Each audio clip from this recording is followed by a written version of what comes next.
कि जब आप पूजा कर रहे हैं, आप इबादत कर रहे हैं, चर्च के अंदर खड़े हैं और एक झुंड आ रहा है, भीड़ आ रही है जो आप पे अटैक कर रही है और कोई एफआईआर तक करने को तैयार नहीं, ऐसा हो रहा है। और सिर्फ आपके समाज के साथ नहीं, तमाम समाजों के साथ हो रहा है। मैं अक्सर एक बात कहता हूं कि इस देश में डेमोक्रेसी को बचाइए। दुनिया के किसी भी देश में जब जब डेमोक्रेसी कमजोर होगी तो जो पहला अटैक होगा वो माइनॉरिटीज पे होगा। राहुल जी लगातार देश में कह रहे हैं कि डरो मत, आप पे जुल्म हो रहा है तो मजलूम बनकर के चुप मत रहो, डरो मत, आगे बढ़ो और जुल्म के सामने खड़े हो जाओ। क्योंकि तानाशाह हमेशा डरपोक होते हैं। तानाशाही कहने में बहुत ताकतवर होती है लेकिन असल में बहुत कमजोर होती है।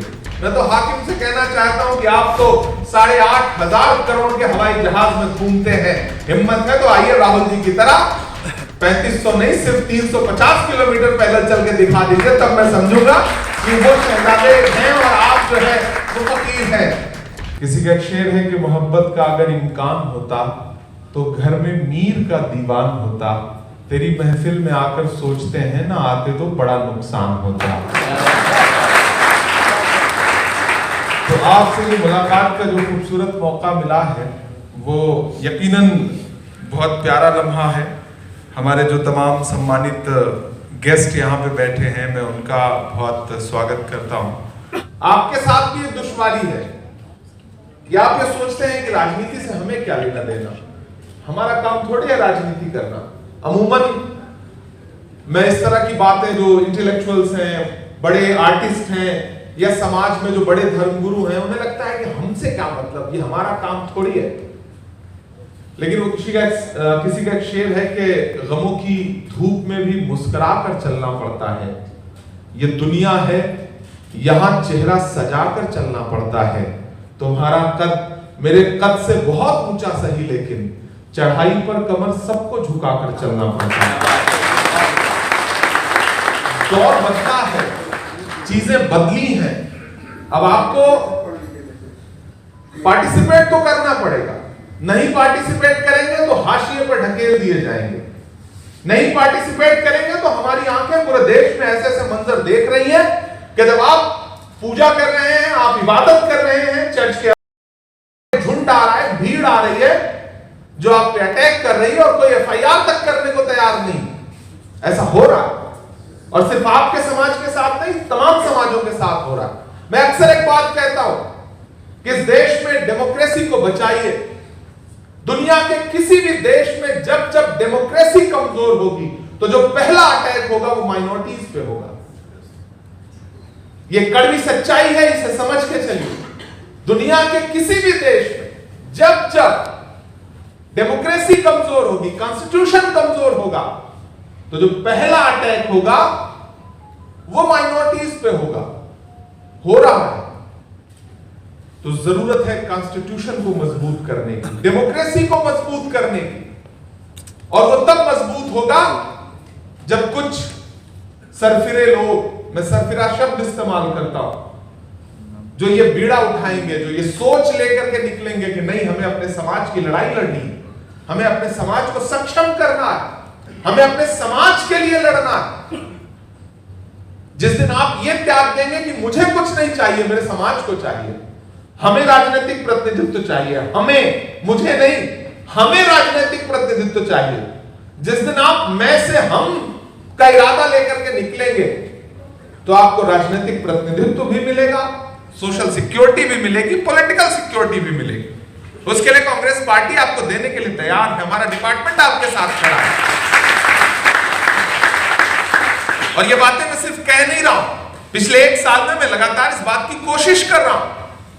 लिटिल फ्लावर चर्च पे जब अटैक हुआ तो सबसे पहले हमारा माइनॉरिटी डिपार्टमेंट वहां पहुंचा, हमारे चेयरमैन दिल्ली के वहां पहुंचे, हम खड़े रहे।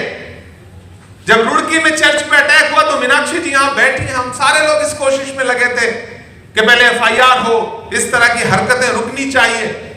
और ऐसा ही नहीं कि सिर्फ जहां हमारी सरकारें नहीं हैं हम वहीं खड़े हैं, जहां हमारी सरकारें हैं, अगर वहां भी क्रिश्चियन कम्युनिटी पे या किसी भी माइनॉरिटी कम्युनिटी पे अटैक हो रहा है, तो हमारी कोशिश है कि हम बात कर रहे हैं, हम लगातार शिकायत कर रहे हैं, हम लीडरशिप के सामने नोट भेज रहे हैं, उनके सामने अपनी बात रख रहे हैं कि हमारी सरकार है, ये अटैक हुआ है, आप इस पर कार्रवाई करवाइए।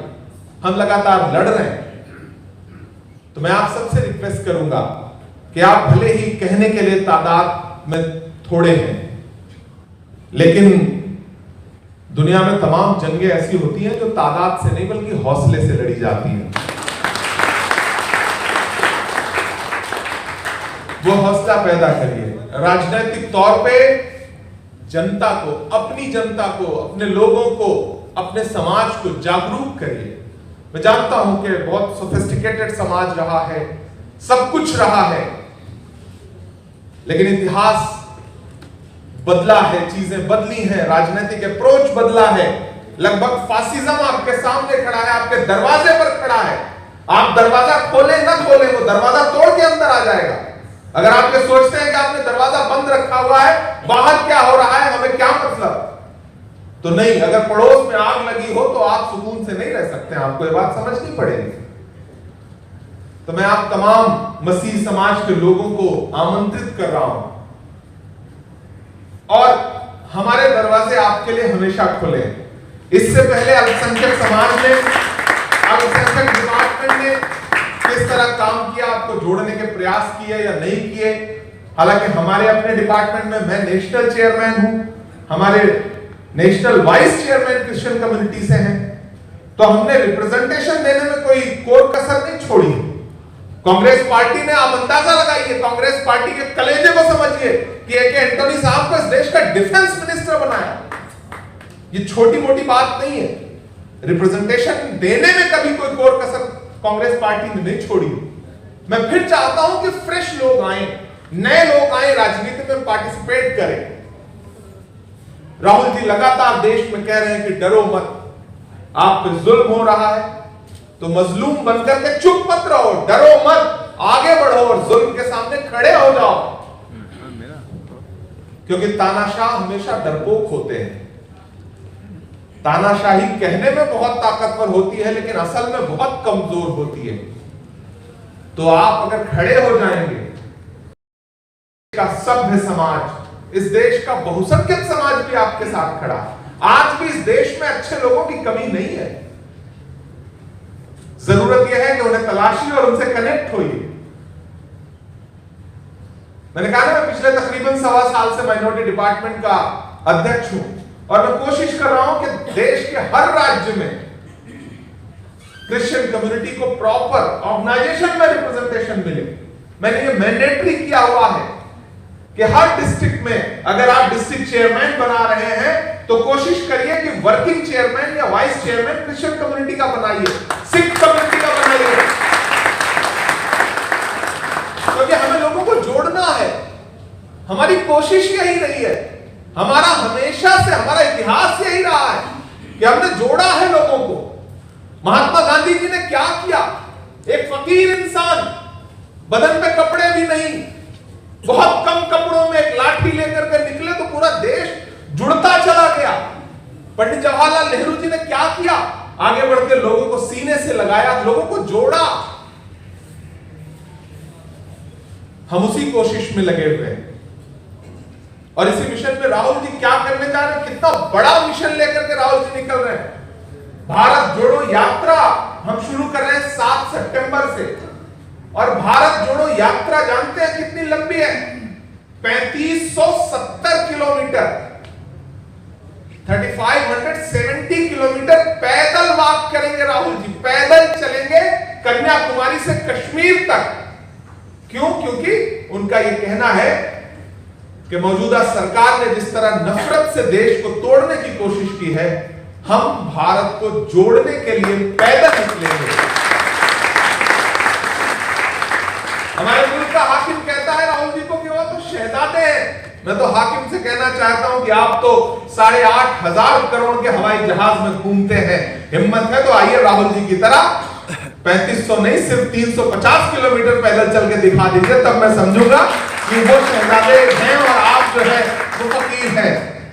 तो राहुल जी एक बड़े मिशन के साथ निकल रहे हैं। मैं माइनॉरिटी डिपार्टमेंट के अध्यक्ष की हैसियत से मैंने खुद कहा है कि मैं राहुल जी आपके कदम से कदम मिला करके आप 3570 चलेंगे तो मैं कोशिश करूंगा कि मैं 3570.100 मीटर चलूं ताकि हमारा योगदान जो है मुल्क को बचाने में, मुल्क की लड़ाई लड़ने में, कॉन्स्टिट्यूशन को बचाने में, डेमोक्रेसी को बचाने में बिल्कुल ऐसा दिखे कि माइनॉरिटी जो है वो कदम से कदम मिला करके आपके साथ खड़ी थी। क्योंकि पहला हमला तो हम पर है, माइनॉरिटीज पे पहला हमला होता है जब भी डेमोक्रेसी कमजोर होती है। और आज डेमोक्रेसी को बुलडोज किया जा रहा है, इसको कोई दो राय नहीं। सिर्फ घर बुलडोज नहीं हो रहे, न्याय को बुलडोज किया जा रहा है, जस्टिस को बुलडोज किया जा रहा है। और ऐसे वक्त में अगर एक बड़ी राजनीतिक ताकत के रूप में आप सब नहीं खड़े होते हैं तो हमला सब पर है। और शुरुआत ऐसे ही होती है, छोटी छोटी कोशिशों से ही चीजें शुरू होती हैं। आज 200 लोग बैठे हैं, मैं आशा करता हूं, मैं उम्मीद करता हूं कि अगला इस तरह का कोई मसीह मिलन कार्यक्रम या कन्वेंशन करिए तो उसमें 2000 लोग बैठे हों। और अगला टारगेट होना चाहिए कि देश के किसी राज्य में जब आप बड़ा कन्वेंशन करें तो उसमें कम से कम 20,000 लोग हों। ये कोशिश करनी पड़ेगी आपको। और राजनीति में ताकत तो दिखानी पड़ती है, एकदम सीधे सीधे इस बात को समझिए। ये डेमोक्रेसी है, डेमोक्रेसी में नंबर बहुत मायने रखते हैं। तो एक एकजुट होकर के ताकत बनिए। ताकत बनेंगे तो गिनती भी की जाएगी, रिप्रेजेंटेशन भी मिलेगा, आपकी शर्तें भी मानी जाएंगी। सबक लीजिए उन किसानों से जो एक ताकत के साथ आए और उन्होंने झंडे गाड़ दिए और उन्होंने कहा जब तक अपनी नहीं मनवा लेंगे नहीं उठेंगे। 700 शहादतों के बाद सरकार की आंख खुली और एक दिन तानाशाह को मजबूर होकर के कहना पड़ा कि हम मान रहे हैं आपकी बात। माना तो वो इच्छा शक्ति, वो आत्मबल, वो विल पावर और सच्चा मिशन, जब समाज की बेहतरी, देश की बेहतरी आपका मिशन हो तो दुनिया की बड़ी सी बड़ी राजनीतिक ताकत को भी झुकना पड़ता है। ये सच है। तो सच्चे मिशन के साथ आइए। आपका मकसद, अगर आप सोशल काम भी कर रहे हैं तो आपका मकसद ये होना चाहिए कि हम कैसे अपनी सोसाइटी को, अपनी कम्युनिटी को कुछ बेहतर दे सकें। एजुकेशन के लिए, हेल्थ के लिए हम अपनी सोसाइटी को, कम्युनिटी को कैसे कुछ बेहतर दे सकें। तो मैं एक बार फिर से अलग अलग स्टेट से जो हमारे फादर हैं, प्रीस्ट हैं, बाकी धर्म गुरु हैं, जो बिलीवर हैं, मैं सबका दिल्ली में स्वागत करता हूं अल्पसंख्यक विभाग की तरफ से।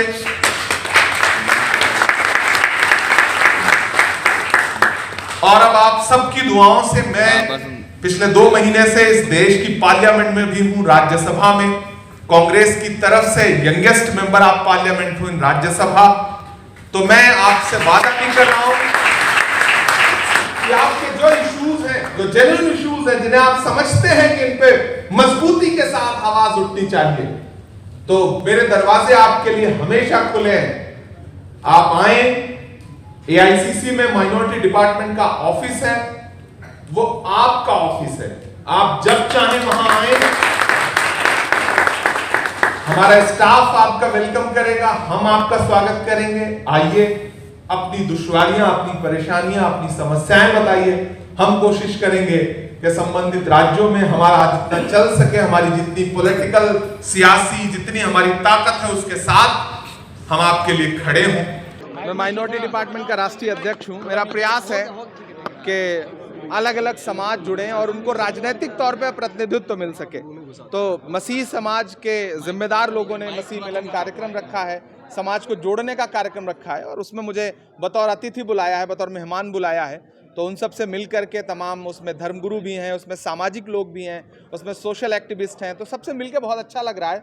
बड़े ऊर्जावान लोग हैं और हमारा प्रयास लगातार पिछले 1.5 साल से, मैं जब से अध्यक्ष बना हूं, मैं प्रयास कर रहा हूं कि लोगों को, अलग अलग समाज के लोगों को प्रतिनिधित्व दूं। माइनॉरिटी डिपार्टमेंट का मतलब सिर्फ मुसलमानों का डिपार्टमेंट नहीं है। जैन समाज, ईसाई समाज, सिख समाज, बौद्ध समाज, पारसी समाज, मुसलमान यानी कि इस्लाम लोग, तो हम सारे लोग एकजुट होकर के, नहीं, शुरुआत तो 7 तारीख से होगी, लेकिन शुरुआत की तैयारी इस तरह से हम अलग अलग राज्यों में जा कर के लोगों से मिल रहे हैं और लोगों को भारत जोड़ो के लिए भी उनको जागरूक कर रहे हैं और आमंत्रित भी कर रहे हैं कि भारत जोड़ो से जुड़िए। क्या इसमें संदेश दिया जा रहा है कि इसमें तमाम समाज और तमाम धर्म के लोग होंगे इस यात्रा में? कांग्रेस पार्टी का मकसद और कांग्रेस पार्टी की सोच ही यही है कि तमाम वर्ग, तमाम समाज, तमाम धर्म सब आए, जुड़े, तभी तो भारत जुड़ेगा। भारत सबसे मिलकर के बनता है। कितने टाइम की यात्रा है ये भारत जोड़ो यात्रा वो 148 दिन की यात्रा है, जिसमें 3570 किलोमीटर की पैदल यात्रा राहुल जी तमाम पदयात्रियों के साथ, पूरा देश उनके साथ चलेगा। सर, लगातार आपको जो है सत्तारूढ़ पार्टी रोकती रही है। देखिए, इस देश में बेटियों को न्याय नहीं मिल रहा है। बेटी बचाओ बेटी पढ़ाओ का नारा झूठा है। देश के लाल किले से प्रधानमंत्री जी भाषण देते हैं नारी सुरक्षा, नारी सम्मान पर, और दोपहर होते होते आरोपी 11 आरोपी, जघन्यतम आरोपी, 7 हत्याओं के आरोपी, बलात्कार के आरोपी जेल से रिहा कर दिए जाते हैं। इससे आप अंदाजा लगा सकते हैं कि बेटी बचाओ बेटी पढ़ाओ का सच क्या है। और इस मुद्दे पर उनके गृह, जब बिल्किस बानो का बलात्कार हुआ तब प्रधानमंत्री जी मुख्यमंत्री हुआ करते थे, और जब दूसरी बात न्याय के साथ बलात्कार हुआ तब प्रधानमंत्री जी प्रधानमंत्री हैं। तो ऐसे में उनकी जिम्मेदारियां बहुत हैं, लेकिन वो चुप हैं। हम उनसे अनुरोध कर रहे हैं कि उन्हें न्याय दीजिए, बेटियों को न्याय दीजिए। वो बेटी चाहे उन्नाव की हो, वो बेटी चाहे हाथरस की हो, वो बेटी चाहे झारखंड की अंकिता हो, या फिर वो बेटी बिल्किस हो, हर बेटी को इस देश में न्याय मिलना चाहिए। और गुनहगारों के खिलाफ कांग्रेस पार्टी पुरजोर तरीके से खड़ी है, खड़ी रहेगी। सर, सरकार ने आपके हर कदम को रोकने का प्रयास किया है, लगता है कि ये यात्रा पूरी की जाएगी? अभी इस पर तो आपको बीजेपी जो विधायक हैं उनसे पूछना चाहिए कि वो ये सवाल, इस तरह का सवाल उन आरोपियों के लिए इस तरह का जातिगत या धार्मिक बयान देना, तो ये भारतीय जनता पार्टी की संस्कृति रही है। बिल्कुल गलत है, इस तरह का बयान बिल्कुल नहीं देना। गुजरात जोड़ो की बात करते हैं, लेकिन गुलाम नबी आजादी जब इस्तीफा दिया, उन्होंने पार्टी से तमाम पदों से हटे, तो वो कहते पहले कांग्रेस जोड़ लो। तो क्यों नहीं जोड़ा उन्होंने? क्यों चले गए? कांग्रेस के इतने बड़े नेता थे, क्यों चले गए? उन्हें जोड़ना चाहिए था, अपनी जिम्मेदारी से भागे। वो तो कह रहे कि सिक्योरिटी गार्ड की बात सुनते राहुल गांधी। मैं कहता हूँ उनकी क्यों नहीं सुनते थे? वो इतने बड़े नेता रहे हैं। कभी आप उनसे पूछिए कि आपके क्यों नहीं सुनते थे? आप 42 साल आप पदों पर थे। आप कह रहे हैं कि राहुल जी सिक्योरिटी गार्ड की या फिर किसी पीए की सुनते हैं। जब आपको नेता प्रतिपक्ष बनाया जा रहा था, जब आपको राज्यसभा भेजा जा रहा था, जब आपको मुख्यमंत्री बनाया जा रहा था, तब किस गार्ड के कहने पे बनाया गया? 5 जब पन्नों से उन्होंने इस्तीफा इस तरह के अनर्गल आरोप, इसका ये भारतीय जनता पार्टी सबसे ज्यादा घबराई भी तो राहुल गांधी से है। तो इस तरह के अस्त्र छोड़े जा रहे हैं, लेकिन ये सब अस्त्र जो है वो भोथरे हो चुके हैं, उनमें कोई धार नहीं है, उसका कोई मतलब नहीं। अनर्गल आरोप है, अनर्गल आरोप है। लगातार कांग्रेस पार्टी सड़कों पर महंगाई और तमाम मुद्दों पर प्रदर्शन किया है। क्या बिल्किस बानो पर इस तरह से स्टैंड क्लियर कर सड़कों पर उतर जाएगा? हम पूरी तरह से बिल्किस के लिए खड़े, हमारे लोग सड़कों पे उतर रहे हैं। आप अल्पसंख्यक विभाग के ट्विटर हैंडल और फेसबुक प्लेटफॉर्म उठा के देखिए, हम लगातार कई अलग अलग राज्यों में बिल्किस के लिए सड़क पे उतर रहे हैं। हम लगातार ज्ञापन दे रहे हैं डीएम के जरिए राष्ट्रपति महोदय को। लगातार हम बिल्किस के मुद्दे पर खड़े हैं। कांग्रेस पार्टी के सारे ट्विटर हैंडल उठा के देख लीजिए। राहुल जी 10 बार बोल चुके, प्रियंका जी बोल रही हैं, जयराम रमेश जी बोल रहे हैं, सुप्रिया सुलेज जी ने बाकायदा प्रेस कॉन्फ्रेंस की। मैं अपने विभाग की तरफ से लगातार खड़ा हूं। मैं गुजरात गया, मैं वहां भी हमारे 3 विधायकों ने गिरफ्तारी दी, हमने उनके लिए सड़क पर उतर के प्रदर्शन किया। हम लगातार खड़े हैं बिल्किस के लिए, हम भारत की हर बेटी के लिए खड़े हैं। सुप्रीम कोर्ट ने गुजरात दंगे का सारा फाइल बंद कर दिया, क्या कहना चाहेंगे सर? माननीय उच्चतम न्यायालय, उनके फैसले, उस पर कोई टीका टिप्पणी कौन कर सकता है? कौन कर सकता है? माननीय उच्चतम न्यायालय को जहां स्वतः संज्ञान लेना चाहिए, वहां अगर फाइलें बंद हो रही हैं तो वो भी ऐसे वक्त उनके अपने विवेक का मामला है। बिल्किस के मामले में हम सब आशा कर रहे थे कि अब तक न्याय मिल जाएगा, लेकिन 2 हफ्ते का समय दिया है। आशा है कि 2 हफ्ते बाद जब फिर से सुनवाई होगी, राज्य सरकार जवाब दाखिल करेगी, तो बिल्किस को न्याय जरूर मिलेगा।